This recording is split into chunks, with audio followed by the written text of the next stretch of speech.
My name is Amanda. And I'm Kristin. And we are the Exorcisters. So sit back, relax, and let's get creepy. Welcome to episode 27. And in this episode, we've got a twofer. We're going to be discussing both Ju-on, which is the 2002 film that inspired the 2004 American remake, The Grudge. You're super excited about this one, huh? No. I mean, I'm excited because it's the scariest movie that I can possibly think of. Yeah. But also I hate this movie. But I love this movie because it scares the crap out of me, but I hate it. Right. Well, I did The Exorcist, yes. And we did all three of them. Yes. Granted, the second one isn't scary at all, but the third one kind of shook me up a little bit, even though there's not a lot of Reagan-type things. Yeah. But now it's your turn. Yeah, and we couldn't do all of mine because there's way too many of them. Oh, there's like 10 Ju-on movies or some crazy amount, and then there's 3 Grudge ones, and now they're coming out with another one next year. There's just way too many. But so we'll start with this. Yes, we started with the original The Grudge to me, yeah. And then what it actually came from. I think it's like Ju-on 3 or something. Yeah. I think these movies are pretty good. I had never seen the Japanese version, but I saw the American one when I was in like 8th grade-ish, maybe 7th grade, something like that. It was one of those in that same time frame where I started getting really into horror, and it was actually around the time I watched The Exorcist and The Shining, and some, like, I was really more into, I didn't get into slashers until later, but those kind of movies I got into around this time. So I enjoyed rewatching it, but you've given me a complex that I didn't have before. I'm sorry. About the bitch in The Grudge. So, yes. Like, she scared me when I was a kid, but, like, every time I see her now, I'm like, oh. She's fucking terrifying. Oh, my God. I remember I watched this my freshman year in high school, and we had moved out to Massachusetts just for that one year, and I remember the house I was in. I remember seeing it for the first time. Everything is just so bright in my mind, and I know every detail of it, but oh God, I hate this movie, but I love it. I was mentioning to Connor, I feel like horror is one of those where it's like spicy foods. Like, you either like it or you don't. And if you like spicy foods, there comes a point where something is so spicy that it's almost unenjoyable. And The Grudge is like right there on that cusp for me. Sometimes it's too scary that I almost don't enjoy it. Like, it just destroys your palate. Yes. And you can't taste anything else. I actually watched Ju-on and The Grudge in one day, back to back, and when I watched Ju-on, and I literally screamed at points. I was so knotted up, my muscles weren't moving, I was like shaking, everything was so tight, and then I got to The Grudge, and I was just like dead inside, like I was just like, yeah, she's fucking scary. I can't even anymore. I can't, I'm just so scared, I just can't deal with it anymore. Well, let's get into it then. Oh God, okay. So, we'll walk through the American Grudge, because I'm sure a lot of horror fans have seen The Grudge. Yeah. At some point. If not both of them, at least the American remake. In most cases. The Japanese one, obviously it is a Japanese movie. It is subtitled. Yes. But it's done very well. I mean. And it's almost like scene for scene the same movie. Yeah. Almost. There's one part that's different, but. Yeah, exactly. So in the beginning it starts with this quote, and this isn't the entire thing, but it is, those who encounter it will be consumed by its fury. So if something dies, or someone, dies in a fit of sorrow or rage, death. Yes, they become this grudge. I kind of researched this a little. It was kind of cool. This is a Japanese ghost. This isn't something that happens everywhere, because this is like their own folktale that they think that these ghosts, because we see ghosts as maybe something that moves, that turns on a light or moves a book or something. Japanese ghosts like this, they are terrifying and they will come to kill you. And I'm like, that's kind of cool. Scary, but also kind of a cool cultural thing. Yeah. It starts with a man standing on a balcony and a woman in bed looking at him, and she's like, Peter, are you okay? And then he looks back at her and he just jumps, or he falls over the balcony rail to his death. What do you think he saw? Oh, who knows? Because we know later on that these people are, if they've been in the house, they're seeing stuff other people aren't seeing. Yeah. And it's following them. Yeah. Kind of like It Follows and stuff like that. Yeah. Nobody can help you or anything. So did he look back at her and see it or something? Oh my God. Probably. Or there's even to where it's people didn't look possessed by it, but almost just like they couldn't get out of the... Or they were either so terrified that they couldn't move or run, or it did somehow get into their heads. Like, No. You just don't know? No. Then it kind of starts with the opening credits, and Sam Raimi did this remake. He did, and his brother was in it, too. Oh, really? So Sam Raimi produced it, and Ted Raimi, who is Alex, he's the caseworker who actually gives Sarah... That's Ted Raimi, that's Sam's brother. Oh, that's cool. He reminds me of someone, and I could never put my finger on it for the entire movie, and then I was like, he looks like fucking Peter Parker. Tobey Maguire. Peter Parker. In like 2002 or whatever when that came out. He looks like Peter Parker to me. Anyways, there's a young woman riding her bike to someone's home, and the owner, when she gets there, left a note that says, out for a walk, we'll be back later. And it's this nurse or caretaker, CNA, or whatever she is here. She's from this care center. And her name is Yoko, and she puts the patient to bed when she gets there. And the patient's name is Emma, and it's an older lady who is the daughter of the two that own the home. And that is the same in both of them. Right. She lives with her son. It's not an American couple or family, but right, yeah. Exactly. And so she's coming over to take care of her. And she realizes when she gets there, it's really messy. There's just stuff thrown everywhere, like packages and papers, and it's really weird. And while she's cleaning that up, someone calls. And she's talking, and then she kind of hears something in the ceiling of one of the rooms and goes into a closet and opens up the ceiling basically to this little attic part. I did like, so just a comparison to Ju-on really quick. In Ju-on, the acting is so good, and she's so terrified to be up there. In this one, she's kind of like, oh yeah, I'm gonna open this closet, and I'm gonna check this shit out, and I'm gonna definitely go up here with a match. No, she's like shaking in Ju-on, and I'm like, that's true. Like, you would really be that afraid. That's actual fear. Yeah. She holds up a lighter, and she turns, and then that bitch is just right there. How you doing? And then it cuts to a couple in their apartment getting ready for the day. And he says that he's glad that she came to Japan with him. And it's Sarah Michelle Gellar. It is, which, really quick, that's part of why I wanted to watch this movie when it first came out. Is because I am a Buffy freak. Love the show, Buffy the Vampire Slayer. Which we have actually 3 Buffy alum in this movie. Oh. And unfortunately, I didn't get the actors' names. But we have Sarah Michelle Gellar, who was Buffy. We have her boyfriend, that's actually in this right now, was in an episode of Buffy. He played a person called Billy Fordham. And then the wife of the people that have the house right now. The house owners, yeah. Yes. That woman plays a character called Marcy in the first season of Buffy. So I just loved that all my characters came together. It was like the perfect Buffy movie. So you watched this movie because of all the Buffy actors, and then you were scarred for life. Yeah. Yeah. Her name is Karen, and his name is Doug. And she says that she's just glad they could be together, and then they start making out, and da-da-da. So Karen goes to the care center that Yoko works at. So she is also a either newer employee, or in Ju-on, she's a volunteer. The equivalent to her character is a volunteer. And she gets a visit with a patient, and she hasn't actually done one on her own yet. So she's a little nervous, and it ends up being Emma because Yoko didn't show up for work because she got. Yeah, that did happen. And just a side note, this doesn't really have much to do with like the story, but how scary would it be to have to navigate a country that you didn't know by yourself with people that majority did not speak English well enough to talk to you? Yeah. Well, I made a comparison of that too, that this movie makes that comparison of you have 2 very different types of expats. You have Sarah Michelle Gellar is still going. Like, she may be a little afraid, but she's making it through. And you have her boyfriend who also, he's like, let's do it. Like, they're very into this culture. It's great. They're very excited. And then you have the family that's moved in.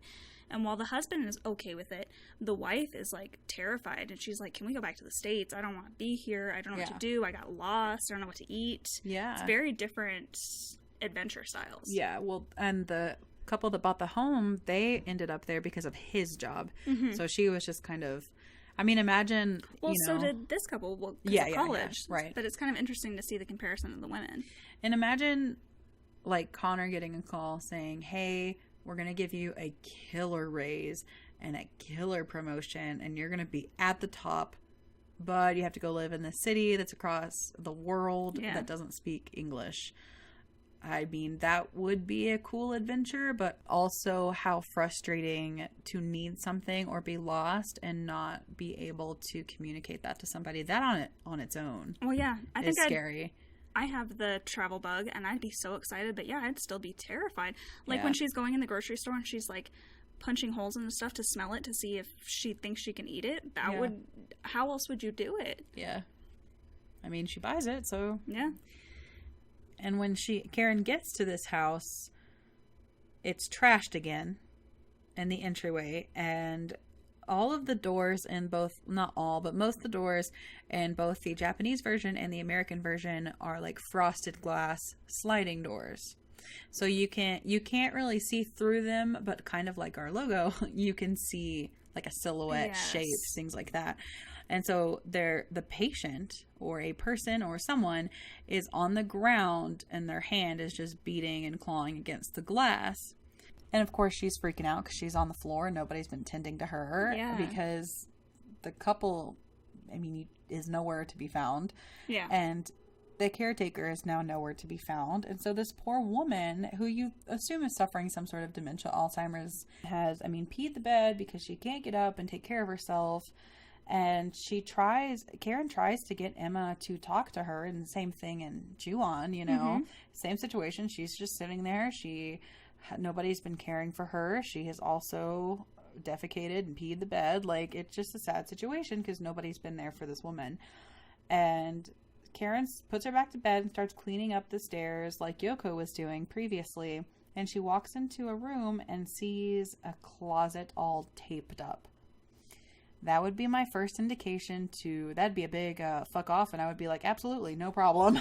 Mm-hmm. And she hears a cat meowing and takes the tape down to open the closet. Now, that's where it would be tough, because if I thought there was something trapped in there, like a cat or something, like an animal, even if it was just a fucking raccoon, I'm the kind of person that would probably want to free it, you know? Which sucks, because I'm just such an easy target. Just like when I was talking when we did Extremely Wicked. Mm-hmm. I'd be that person that tried to help the dude with the cast. And then you die. Yeah. So, same thing with this. That I would die. So, she opens the closet and she finds this journal. And so, she grabs that out of the closet. And then she sees a little boy in the closet holding the cat. And he looks pretty normal, if not a little traumatized. He's hiding in a closet, Yeah. But he doesn't look ghosty, I guess you could say. That boy in real life was terrified of cats. And that's basically like all he does is he's with that cat. So his wide eyes and terrified look is real. He's like, oh, God. Yeah. Why is he terrified of cats? I didn't say. When I looked just up said the he was trivia, I just scared. said, I was like, oh. So Karen calls her work, calls Alex, her boss, to report it. And Alex says he's on his way over. And she hears a noise coming from upstairs again. And then she finds a picture of a man, a woman, and a boy. So this family, but the woman's face is cut out. Mm-hmm. And same thing in Ju-on. Yeah. She finds the family picture and the woman's face. In the American one, it's more neatly cut out, but it's the same concept. We'll get there in a minute. The boy is staring at her from upstairs banister, the little slits in the banister. And she asks his name, and he tells her his name is Toshio. And then the phone rings, and someone named Susan leaves a voicemail. And this would be Matt, the owner of the home. His sister also lives in Tokyo, conveniently. And she's checking in. She hasn't heard from them, so she's worried. So she wants to check on their mom. So they've clearly been gone for a while. You can tell by that voicemail that she hasn't heard from them in at least a couple days. And you see something pass by the glass door where Emma is, because she's in the background. Ugh. Yes. Now, in Ju-on, I don't have clear notes on this because I watched it in the bathtub at 5 a.m. this morning. And the sister actually has plans to come over that night. Yeah. And so I believe she calls and says, hey, are we still on for tonight, or haven't heard from you, or something like that. And then she shows up to make dinner. Exactly. So a little bit different there, but it still brings in Matt's, or the owner of the home's sister, to trap her. Yeah. So Karen walks in and Emma is sitting up in bed talking to someone. kind of indistinguishable. In both of these versions, they're both basically saying, some variation of leave me alone. Yeah. And gross. Emma says to Karen, I just wanted her to leave me alone. And then they're both scary in their own way, but the way that the American one did this scared me more than the way that the Japanese did this particular scene for me. The black strands of hair coming from the ceiling in the corner. Things in horror movies when they're just in the corner inconspicuously but becoming more conspicuous as the scene rolls on terrify me. In Hereditary, when she was sitting at the... Oh my God. That was so scary. So I hate that stuff, but I love it at the same time. And you see, again, the black strands of hair descending from the ceiling, and Emma gasps, and the Grudge bitch is there making her little noises. And Karen looks over, and then there's eyes. Just right in her face. Oh, freaking A. Yep. And in Ju-on, she passes out. Yes. She doesn't, in The Grudge, she goes catatonic. In Ju-on, she passes out. And I'm sitting there like, that's what I would do. I'd fucking pass out. Yeah. I mean, I would not want to be awake for whatever happened next. No. So I'm okay with being knocked out. Yeah. I hope my body is just like, oh, we give up. This is it. We surrender. Let's just pass out. I literally just trying to think of that much fear of something sitting right in front of me, knowing it's going to kill me and staring me down. I think I'd pass out. I think all the blood would rush to my head and just boom. I'd be on. Cut to the house being for sale and the family moving in. So this is a flashback. Okay. One thing really quick. I wanted to Before comment. we flashback. Yes. So, no, actually during the flashback. Oh, okay. So you see the mother who has dementia, and she doesn't talk or anything, but she's up and moving around. She definitely looks a lot better. And then later on, I can only assume that these ghosts have wreaked such fucking havoc in this house. I mean, they talk about how his mom has been up wandering at night, and we know that that's probably not her. We understand it's probably the ghost. So is she just up watching this shit? Probably. Fuck that. It's probably driving her insane. Especially with dementia and Alzheimer's, sundowners is a thing. My grandmother was a sundowner. That's terrifying. They sleep all day, and then at night they can't. Their bodies are so messed up that they're up all night. Like my grandmother would literally walk around at night, which didn't scare me at the time because I was a teenager when she lived with us for a little while. But now looking back, I was like, that was spooky. Yeah, which is already scary. And then she's probably scared because there's other people doing that same shit to her. Yes, absolutely. Imagine seeing all that and being tormented and not being able to tell anybody. No. Oh my God, no. I got goosebumps, this movie. Just talking about it. So they are with a real estate agent. And in the American version, they are, I don't even know if you see them buying the house. It just talks about the move in Ju-on. Interesting side note. Connor actually looked this up because he was really, really interested. So, basically how Japanese culture is, they basically rebuild things so every 20-ish years. So just the fact that this house was for sale would tell a Japanese person that there's something wrong with it because they don't sell homes. It's only going to be a 20-year commitment, so you just wait, and then if you really want to leave, you just sell the land and tear the house down. So the fact that this house is for sale shows that there's something wrong with it. People left in a hurry, or they died, or something like that. Well, and Americans coming in aren't going to understand that because we sell and buy houses like no one's business. But that's why in Ju-on we don't have that thing because that's their house. They didn't... Yeah. While they're being shown the house, Emma ends up wandering off, and she wanders upstairs, and they find her just staring up at something. And Leave the fucking house.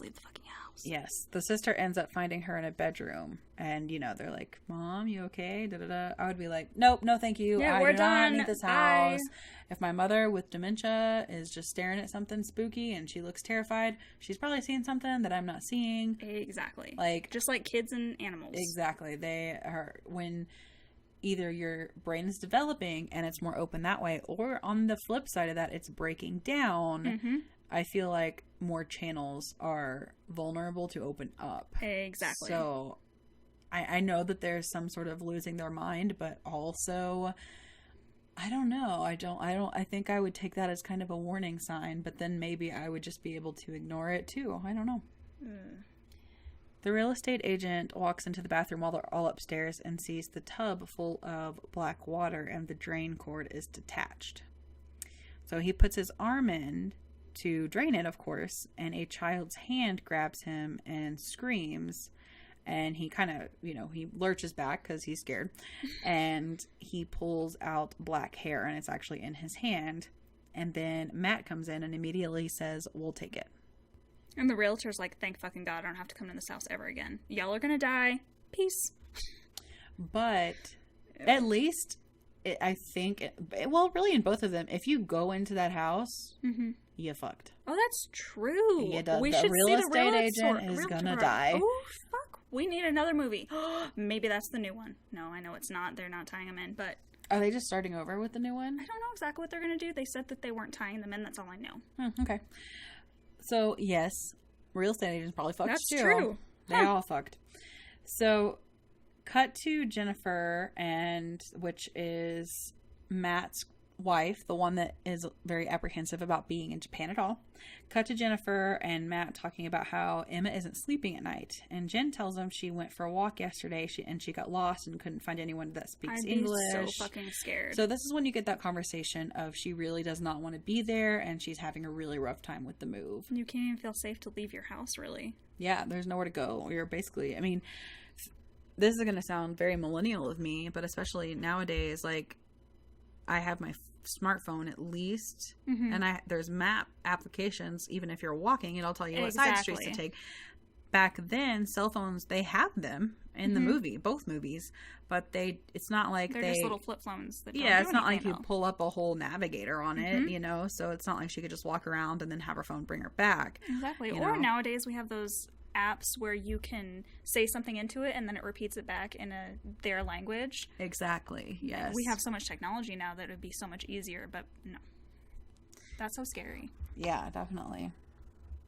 So he tells her it'll get easier and he asks her to give it a try, and they basically agree that if she gives it a solid, good effort try, if it's still not working out and they're still miserable, he will basically tell his work that they need to figure it out because he needs to go back to the States. Which is cool of him to say. Yeah.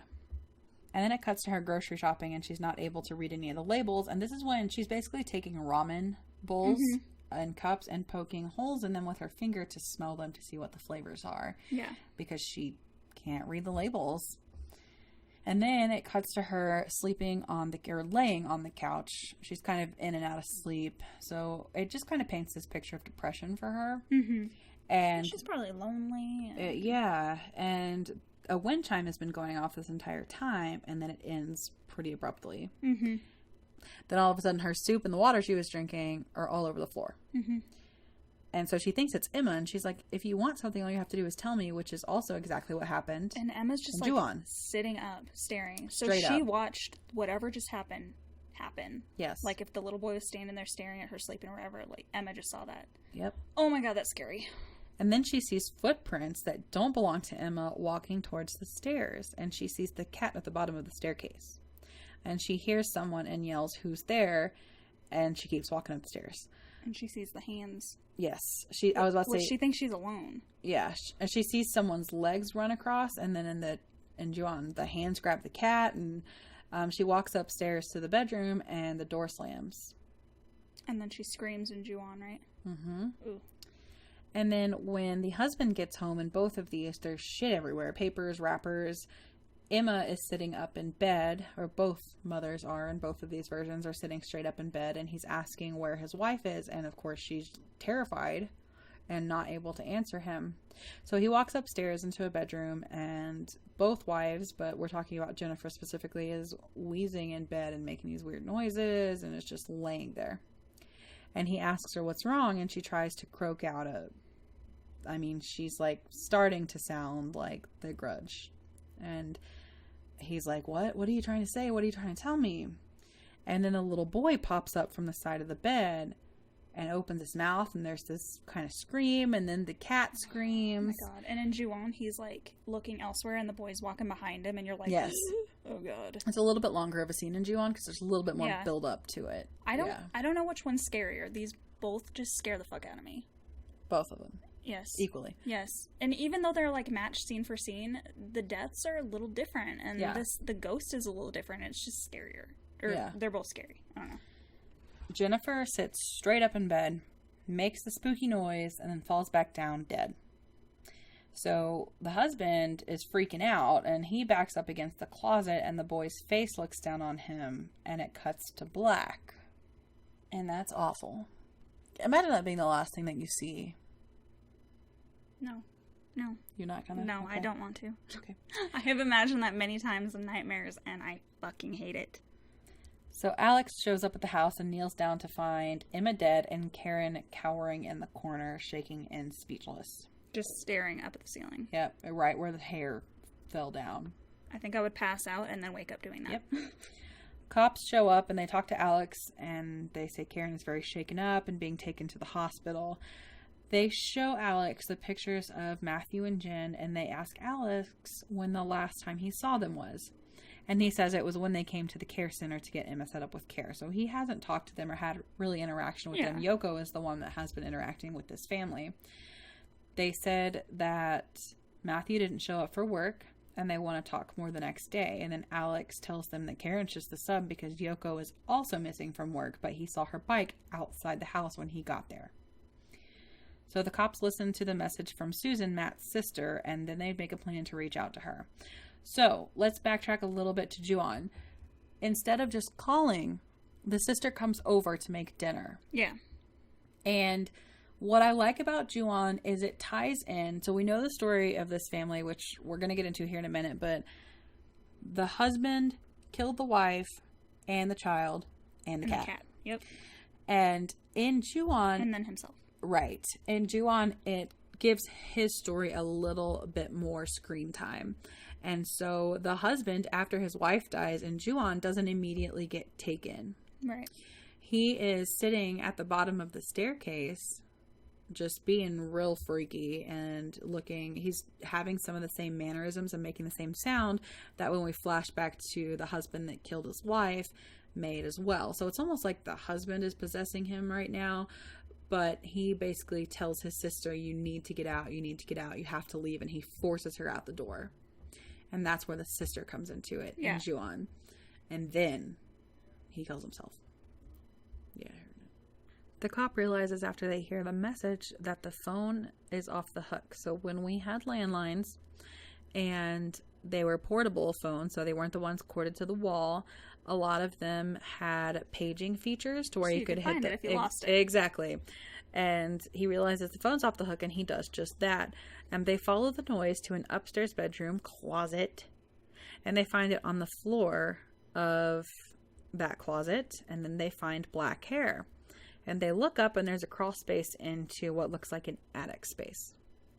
And then they find the bodies of Matthew and Jennifer, and they also find a bottom jaw that doesn't belong to either one of them, Matthew or Jennifer. Yeah. And they're like, oh, wonder whose that belongs to. Oh my god. Do you Like think she was someone lost alive it. when they took it? I don't know. I wonder how painful this death was. These deaths were. If it was a quick, like, out, or if it was a whole thing, like a whole process. This movie is so psychological to me because there's some of these deaths that you don't even see. They're not even on screen. So to think of, and it kills by fear, basically. So to think of how scared you have to be for that to happen. Mm-hmm. Then Karen wakes up in her hospital room, and Doug is sitting there in the corner, and she's confused as to why they're saying Emma died in her sleep, because she says there was something in the house. And then she kind of realizes that she sounds a little crazy, and she stops what she's saying, and she just cries into him. And then later that night, it cuts to Susan leaving her message from earlier. So this is another flashback, but just to fairly recently. This is the worst part of the movie. This, like, from starting from Susan to the end of Susan. Yeah. Susan is leaving her office to go home, and of course, she's the only one there, and the whole building is dark and deserted. And she hears... It's a horror movie, it's gotta be. Mm-hmm. And she hears this weird creaking noises, and she is sketched out. And in Ju-on, it does the same thing. It flashes back to the sister before she goes over to their house. Mm-hmm. So Susan runs to the stairwell after she hears, those weird, sketchy noises, because she feels like she's being followed or watched. And she gets a call from quote unquote Matthew, but it's just that groaning kind of sound. And so she hangs up pretty quickly, and she sees lights above her in the stairwell flickering and hears stuff below her as well. And then she sees this spooky bitch contorting up the stairs and the lights at her. Are popping from above. And... So do you go up towards the popping lights or down towards the crazy contortion lady? Neither are good options. And if you go up, you only have the roof, which if something's coming for you, will just fucking push you off the roof. And the contortion climbing staircase scenes, the multiple staircase scenes that are in this movie, are the scariest to me. She was a real contortionist and a ballerina. I believe it. That actress. So that she did that stuff. That's gross. That's even scarier. That's like mama level of scary. Yeah. So of course she leaves the stairwell, but it grabs the charm. She's got a rabbit's foot charm on her cell phone, and it grabs it. And so it made it up those things. Their stairs so quickly. Fucking fast. Yes. And she sees its eye peering through the door. I hate the guy. I hate it. And then she runs into the security office and she tells the security guard that there was something on the 10th floor. And the poor guy goes to look. Now, in Ju-on, it's not a cell phone charm. It's a little, like, teddy bear. That's on her purse. That's exactly. It's just a little, like, keychain kind of thing on her purse. And this poor security guard goes to look. And she is in the security room watching on the security cameras and sees him go in and out of the stairwell and then walk away. Yes. Not in Ju-on. No, not in Ju-on. We find out later when the cop is looking at the security cameras, but what happens in Ju-on is the security guard goes over to a bathroom. That's where she heard it in the stall. Yeah. When she freaked out and ran away. And he goes over to the bathroom, and this black ghost shape comes out, and that's all we see, and then she runs away. Later on with the tape, we see that it pulled him into that bathroom. Yes. Who knows what the fuck it did to him. Like a magnet. And she relaxes a little bit because she sees the security guard walking away from the stairwell, but then she sees a shadowy black figure manifest and just start walking towards the camera that she's looking at. And she bails. Yeah, she runs out of the building, gets a cab, and goes home. In the elevator up to her apartment, the little boy is seen in the panes as she's going up floor by floor. He's there and he's getting closer and closer and closer to the pane of the elevator. Yes. Same imagery there, yeah.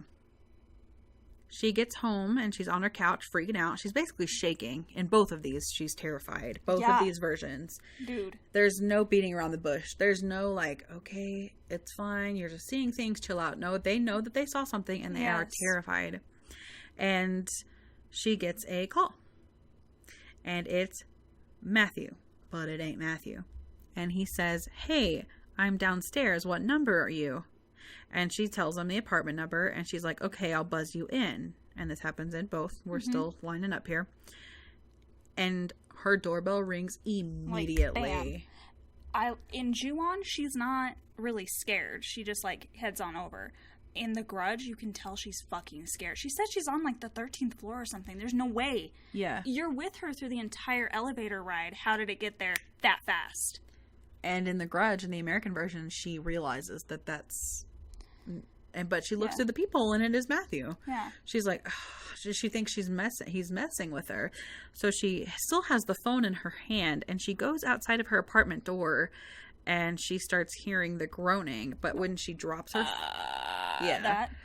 When she drops her phone, it continues. Even though her phone breaks into a bunch of pieces. Oh my god, I hate this scene so bad. And then she runs back inside. And what do you do when you are so scared? You revert back to child tendencies. And she crawls under the covers. Which, I'm so mad at The Grudge for taking that away from me. Like, that's the one safe place you're supposed to have. Leave it alone, horror movies. But no. She sees her phone charm in her hand. But before we get there, in Ju-on, she actually tries to turn on the TV and have some sound going. 'Cause that's what I would do. That's what I would do as well. But it starts getting really distorted and then it kind of freeze frames. And she tries to turn it off and it's not doing anything. Yep. And then her charm, her little teddy bear keychain, is in her hand as well. And in both of these, they see things moving and they lift up the covers and the Grudge bitch is right there staring at them, and it pulls them into the depths. Literally. Okay, so I have seen Ju-on once before, like years ago, but I hadn't seen it in so long that I forgot how fast this happens. And I knew it was coming up, and I was already scared. I literally screamed out loud at this scene in Ju-on. Literally. Connor was sitting next to me. He's like, "You've never screamed at a horror movie before." I'm like, it was fucking terrifying. Mm-hmm. I feel like it's scarier in Ju-on because I remember in The Grudge where it's like almost like they're under the covers and then they move towards you. Whereas Ju-on, it's there. She lifts it up and there's a fucking face right there. There's like movement and she's like, "What is that movement at the end of my bed?" in the American one. But in Ju-on, she doesn't even get that moment of there's something under the covers. She just lifts it up and it's there and it takes her. Which this comes from... There's a lot of cool Japanese cultural horror things in this. This came from the Japanese thought of that ghosts can come through little portals like that. Like just flipping your covers over, there's just that opening a ghost can just be in.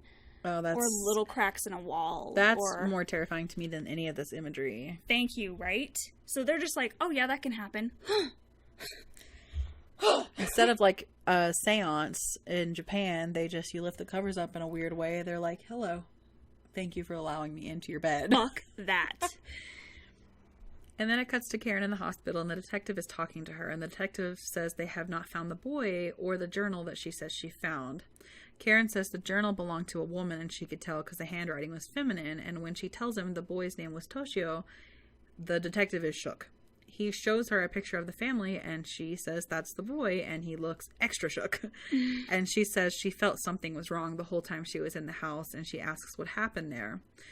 He tells her they found the bodies of Jennifer and Matthew up in the attic, and then he is summoned away, and another detective tells him about the lock being locked from the inside. Yeah, so they know. So that means either the killer was still in that house, or what happened. Yeah.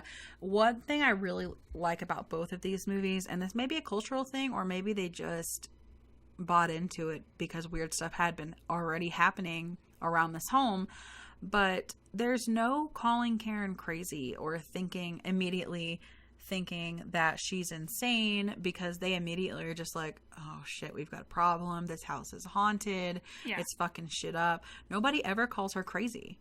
And they believe her when she says that she saw this little boy that they know to be dead.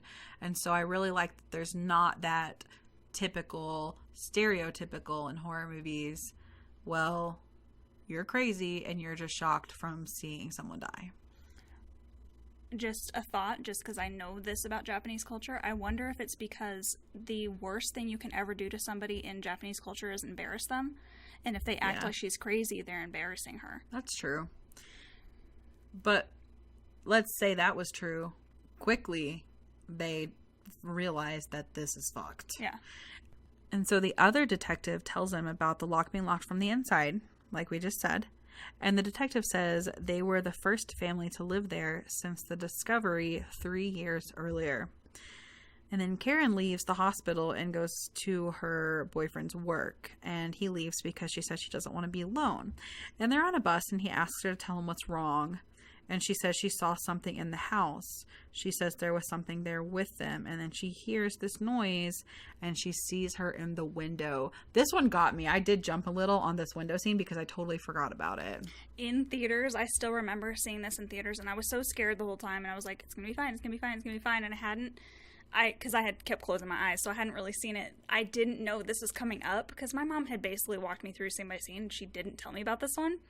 So I remember sitting there in the chair and my hand just went out so hard on the arms and grabbed her hand when it happened. I jumped and just grabbed. Well, it's one of those really smart scenes, I think, as a horror filmmaker. As you know, your mom told you scene by scene, she forgot about it because it's so small and insignificant that it was still able. So even if you've seen this movie a bunch, like I didn't remember it, if you go a year or two between seeing it, you'll forget about it and it'll get you every single time. So it got me. So I could see how in theaters, like up until the last probably 5 or 6 years, I did not enjoy. Well, I did enjoy, but I wasn't excited to see horror movies in theaters because I was scared to see horror movies in theaters because I think everyone is, but I am so sensitive to sound. And the sound is so big in theaters that it made it that much more scary. The original Annabelle, I watched it again after I saw it in theaters, and I was like, yeah. But when I saw it in theaters, there was a stairwell scene in that, and the music and everything about it, I was so terrified. And then I watched it again, and I was like, that's not even that scary. But being in theaters really put me in it. Yeah. And same thing with, not really The Nun, but like I could see it being a little better in theaters and you buying it on Blu-ray, and it's like, this is fucking garbage. Like, if I thought it was garbage before, I know it is now. So seeing that scene in the theater and not knowing that it's coming would just, I could see how I'm surprised you didn't just slap somebody on accident. So yeah, I think it's that added to the fact that there's the stereotype in horror of bad shit happens at night, but during the day you're safe. Yeah. So you have that break, and I feel like, okay, we've had this scary shit happen in the house, but we're outside on a bus, nothing's gonna happen, and then all of a sudden it does, and you're like, you just betrayed me. Not to mention Annabelle a bunch in this movie, but I forgot to mention that I knew, and I know about you, one of the first things I knew about you is when we started talking about horror, that cover scene scares you more than anything else you've ever seen in horror, or at least it's up there. Yes.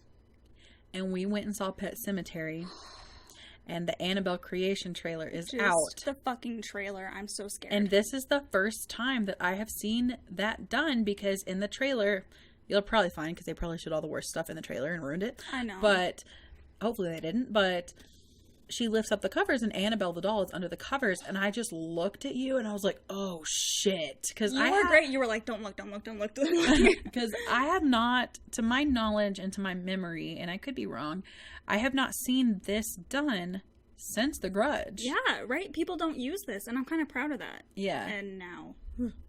But it's a good one. It is.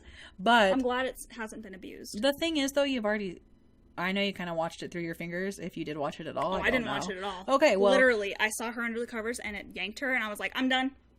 Yeah. and put it in my hand. So, I really hope the Conjuring universe especially is getting pretty bad about ruining their movies with the trailers. Yeah. They did that with La Llorona. They did that with The Nun. Yeah. And I'm afraid they're going to do that again with Annabelle Creation, because they showed a lot of scary shit in the trailer. And so I think we're going to go in and see all that same shit again and just be like, okay, whatever. I won't cover my eyes for you guys, by the way. I didn't do it with The Grudge either. I wanted to. I had my notebook up as close as I could get without covering my eyes, but I won't. That's how I am with the remake of The Evil Dead. I have, like, my notebook's all fucked now because I just was bending it going, oh my god, the whole time. Your anxiety notebook? Yes.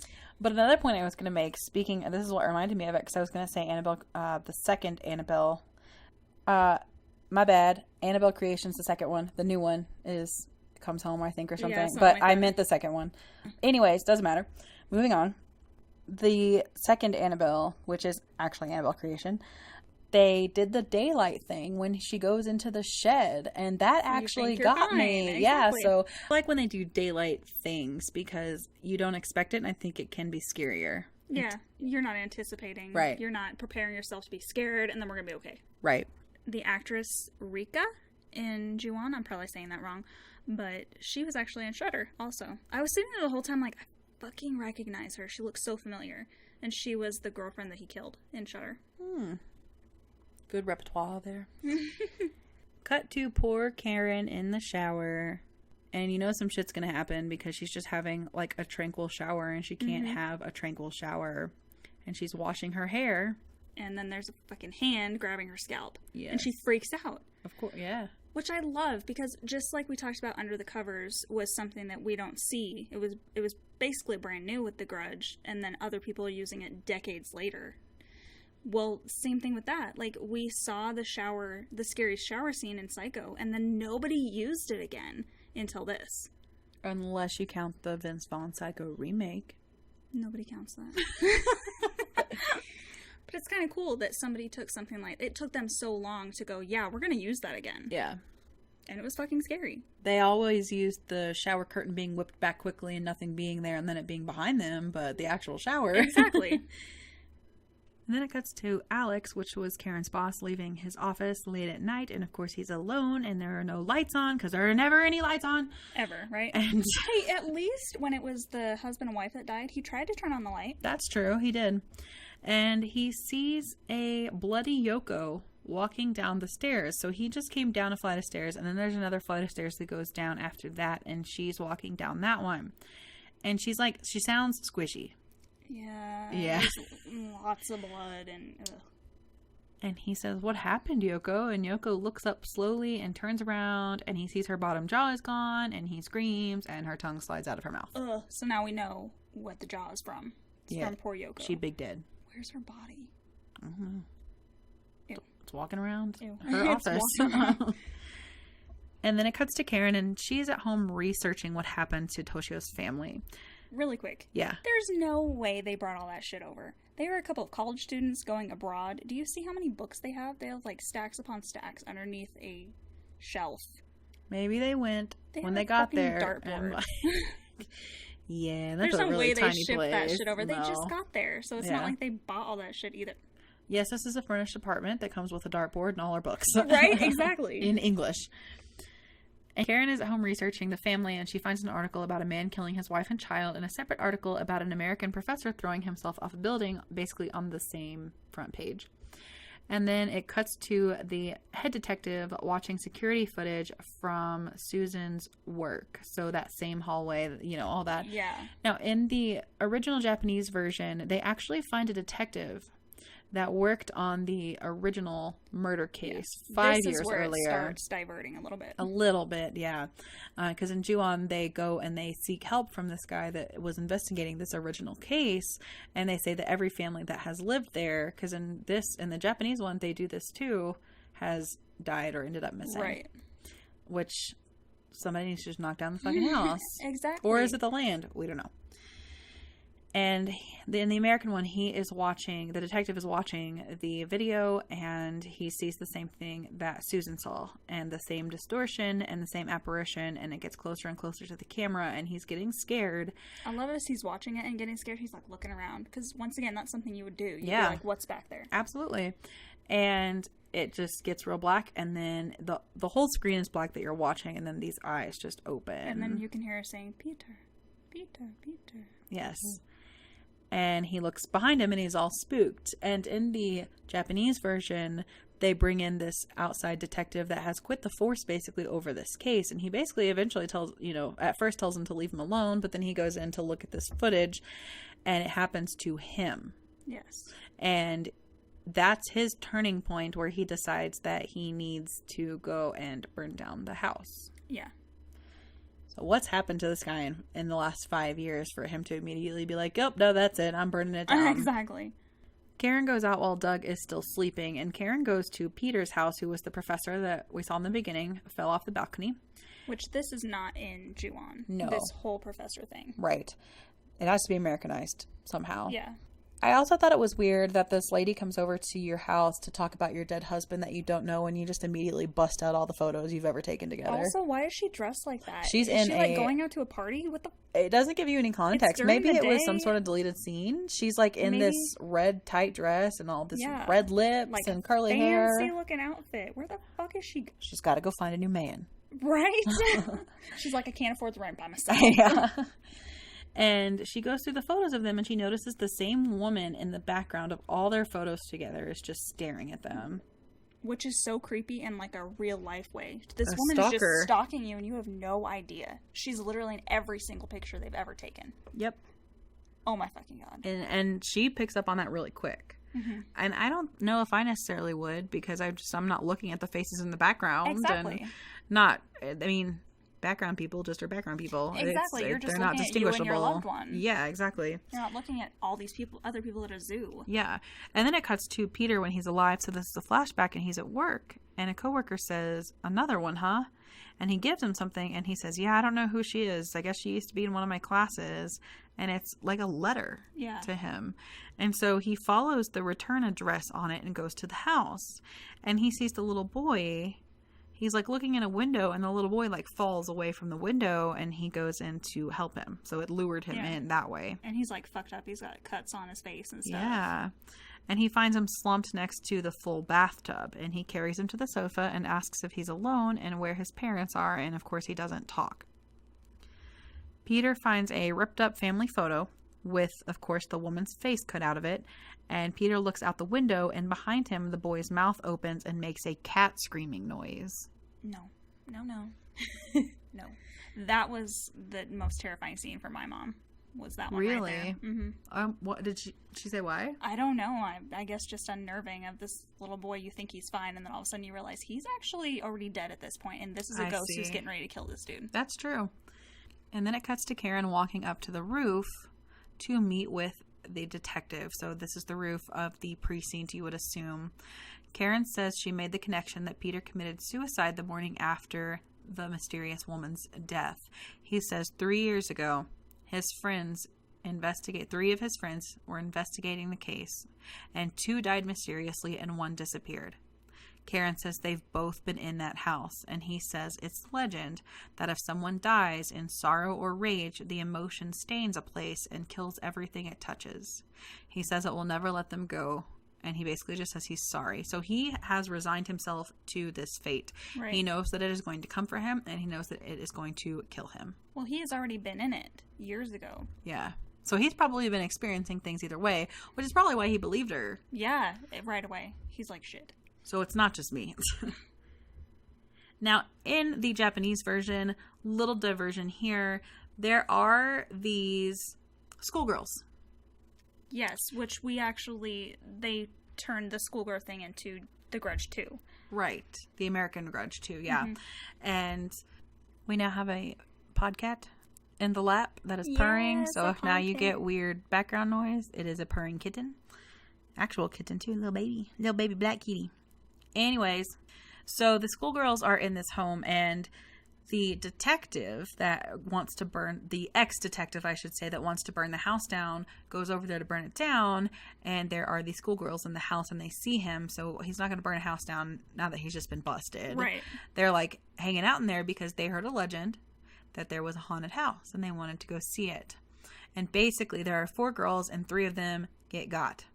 Because the 4th girl, she knew something was going on, and she didn't get taken, but she saw the other ones get taken. Right. And so now we've got these 3 missing schoolgirls and this one that is incredibly fucked up by this experience.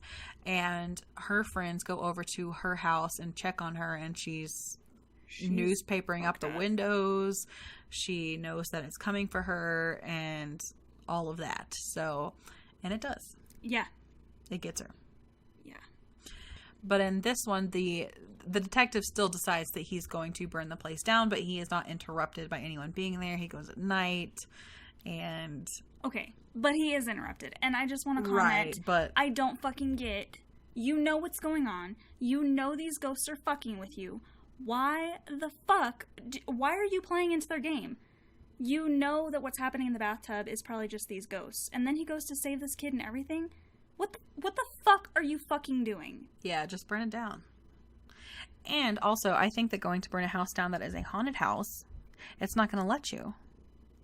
So, I don't know. Like, I feel like maybe burn it from the outside? I'm mad. I'm mad at the detective. Can you even burn a house from the outside? I don't know, but maybe throw the gas in there real quick and then light it up immediately. Exactly. Don't stick around and look around and then be it fucking spooked. kills you? Yeah. So Karen gets home and sees that Doug has done his own research on the house and he is gone.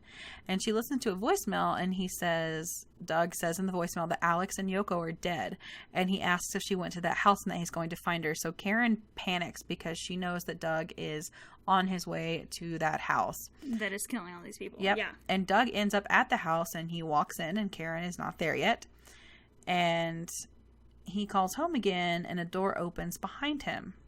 And Karen then shows up at the house and yells for Doug and hears a man's voice say, "Hey, did you get my message?" And the voice trails off and you can hear him talking.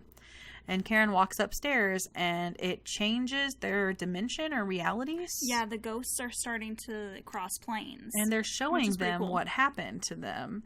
And it shows Peter in the house talking to his wife, telling her he loves her and that he'll be home soon. And he goes into Toshio's room and says, "So your mom's going to be late, huh?" And then Peter closes the kid's door, and he's just sitting on the ground being spooky and like coloring something scary. I don't know. And he looks towards the back bedroom. And he goes in to find pictures cut up and all the faces of her cut out of all their family photos. And he also finds her journal, and it's all about how much she loves him. And he doesn't know she exists. And he looks towards the closet and sees her face pinned all over it with what looks like blood streaks all over. Yeah, on it. Which is spooky. And flies. And flies flying around the entrance to the closet/attic. And the pages in the journal flip by themselves. They're behind him on the floor to an eye. And Peter turns around to find flies coming out of the closet and her body shoved in a plastic bag that falls from the attic. And you see him scamper away from her dead eyeball, basically, because it's just staring at him. And he goes into the other room and sees something and runs out of the house. And then you hear this like thudding noise, and Karen turns towards this. It's just thudding over and over and over, and it's loud. Right, which in the unrated version, I didn't get to see it, but I've seen it in the past. I don't remember if it's this scene exactly or if they talk about it later on. What that thudding is when the wife got killed, she came back as a ghost, and she actually killed the husband that killed her.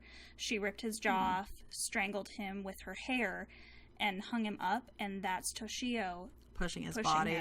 Because you kind of see Toshio pushing something, but you don't see the body hanging there.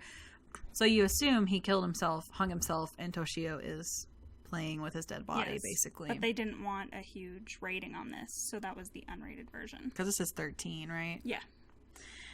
So... Which is why you also don't see that he killed her with an X-Acto knife. He just stabbed her over and over again, but you don't see a lot of blood because they couldn't really get a bad rating. Karen turns towards this thudding noise and sees a flashback of the husband finding her journal and rage killing the cat, her, and their son. And what I liked in the Japanese version is you don't really know why, other than, oh, he snapped. Why did he kill the kid and the cat?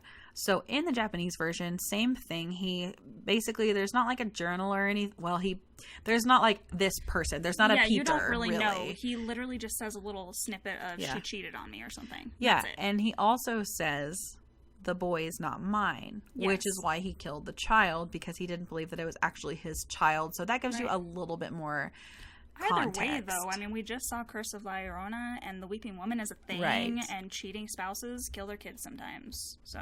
Yeah, exactly, which is why you kind of assume in the American one, he just kind of snaps. Yeah.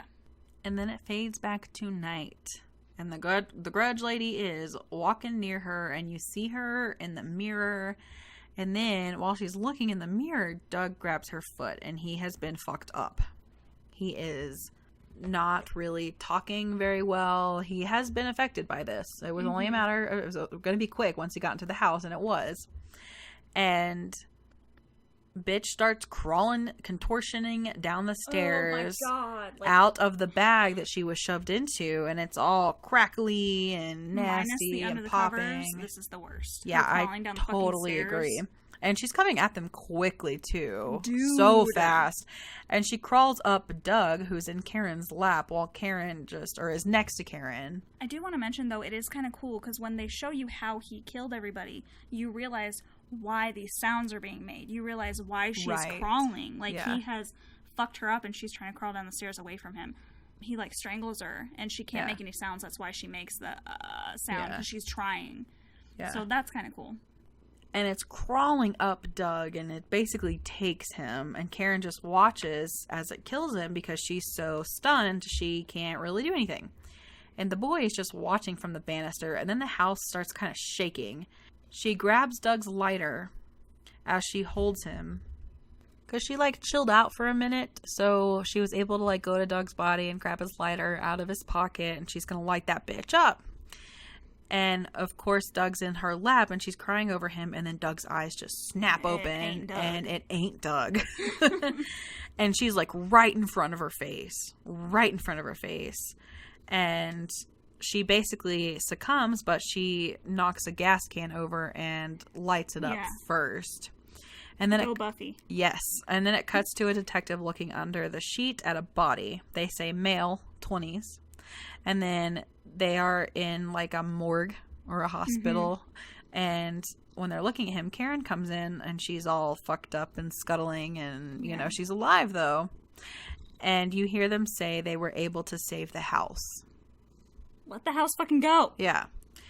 Karen goes in to see Doug's body, which twitches, and then black hair and an arm fall out from under the sheet. And then she hears the noise, and it ends up standing behind her, and the eye shot ends the movie. And in Ju-on, it's a pretty similar ending. What's different is this woman that was the caretaker, she knows that something's going on there, but the person that she loves that goes is, I believe, her sister or her best friend. I don't remember which it was. And her best friend / sister is a teacher, and Toshio is supposed to be in her class. Yeah. And so she goes to check on him. And when she realizes that, that's when she runs to the house, and all of this happens just to a different person for her. But it's basically the same sequence of events. She gets taken, she gets crawled at. Becomes right. That's the different part. Yes. She's not attacked so much as she realizes this is her. Yeah. Which is kind of weird. That's an interesting little twist there. But I think both of these movies were good. I mean, okay, so Ju-on has a decent Rotten Tomatoes score. The Grudge has like a 29%. And I don't understand how people aren't terrified. Let us know if you think this is stupid. Like, let us know.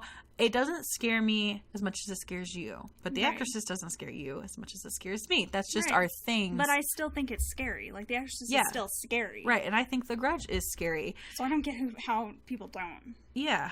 You know, so let us know if you think it's just maybe the special effects didn't do it for you, or the storyline didn't do it for you.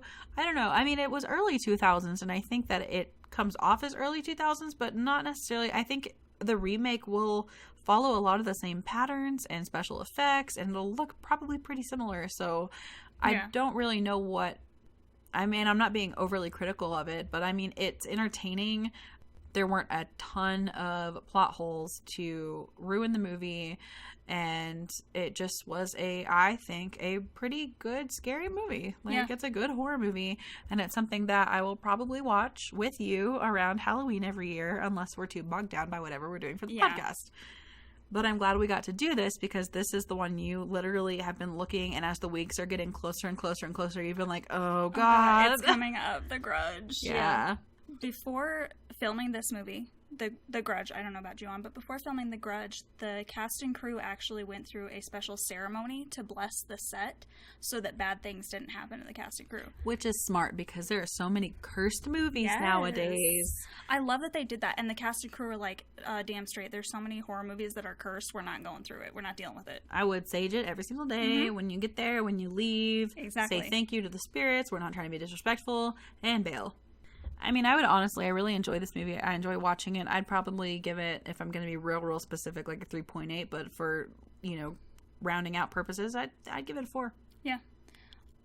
Whether it's mean scare or not, this movie scares the fuck out of me, and it has that special place in my heart for that. So it is a 5 out of 5 on the fear level, and I love/hate watching this. Yeah. So much so that it scared the fuck out of me.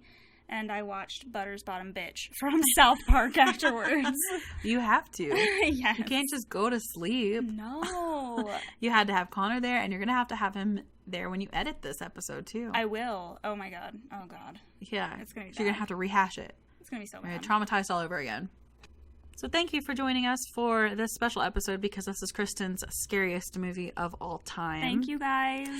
So we hope you enjoyed it, and we hope you enjoy The Grudge. And hey, if you don't, we're down to listen. You can find us on Facebook and Instagram at The Exorcisters Podcast. You can find us on Twitter at The Exorcisters. And we have a website. It is just www.exorcisters.com. And if you want to tell us why you think The Grudge is terrifying, or you want to tell us why you think it is awful, you can always email us at theexorcisters@gmail.com. And on that note, if you have ever had any near-death experiences that you remember, and it was either out of body, or you just remember going someplace while you were felt watching this movie, while you were unconscious, please let us know. We have those happy hours that we love to do, and we would really love to talk about near-death experiences. So if you have had one of those, please email it to us, because we would love to share it with the audience. And next time, he has always provided for his family, but his past is coming back to haunt them. Till then, stay creepy.